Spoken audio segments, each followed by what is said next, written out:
Hi, Dr. Kate. So I'm just making this video for you today for the clicker training project. So I have an English Shepherd. His name is Scout. Let's see if we can get him on camera. He's over there. Oh, please excuse my mess. He's over there. But I've had Scout for about 1.5 years. I got him from the shelter. And when I first got him, I did some clicker training with him, and I taught him how to sit and how to give paw. But he never has been able to lay down. So hopefully with this project, I can finally train Scout how to lay down on hand signal command, which will be my hand. So the key elements of this are going to be Scout, of course, who are going to be shaped, and then me, I will be the shaper. And then the clicker, which I actually have been using on my phone, which is awesome, is going to be the condition reinforcer, and then his object of behavior, of course, is going to be to lay down. And then his treats are fresh grilled chicken. That is his favorite thing in the world. I've done that before when I clicker trained before, learned that the chicken works best for him.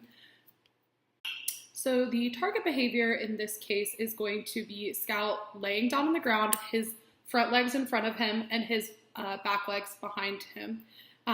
This will be cued with a hand signal, which I am going to use with a straight palm facing up and down. The purpose of doing this is so when I need Scout to lay down, if we have visitors coming over, he doesn't jump on them as soon as they come in the door. So like I mentioned before, I did do a stimulus preference assessment with Scout way back when I first got him to figure out what the best thing was to pair with the clicker.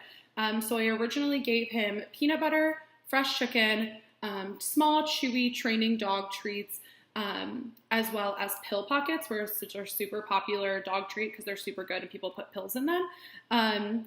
So Scout was shown an array, trial after trial. He did pick the fresh chicken, so that is what I went ahead and paired with the clicker again in this instance.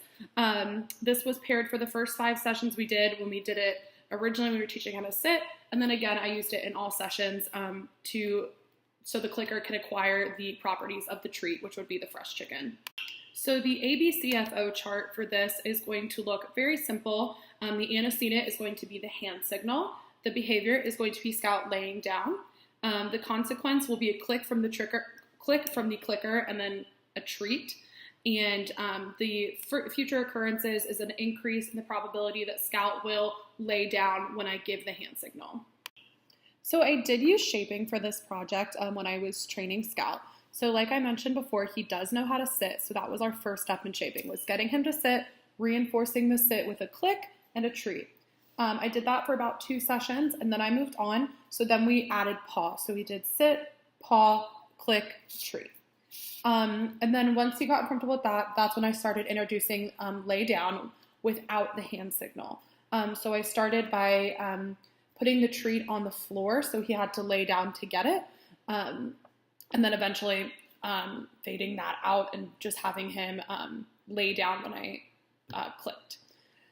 And then once he got the trick of laying down when I said lay down, and he got the treat, then that's when I introduced the hand signal of just the straight up and down palm to get him to when I said this, he would lay down, I would click, and he would receive a treat.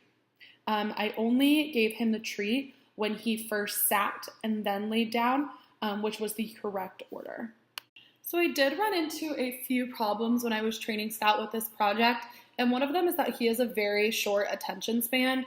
So I had to, and the way I modified my training was I decreased the time we did each session, but increased the number of times. So I did it twice a day instead of one longer session. So I did it in the morning right before he ate, and then in the evening right before he ate dinner. And that definitely seemed to hold his attention a little bit longer. He got a little bit of food because he was hungry, and then he was able to pick things up a lot quicker. All in all, I really enjoyed doing this project, and on the next slide you'll see Scout performing his shaping, and then eventually his final behavior, which of course is lay down. Have a great day. Thanks, Dr. Kate.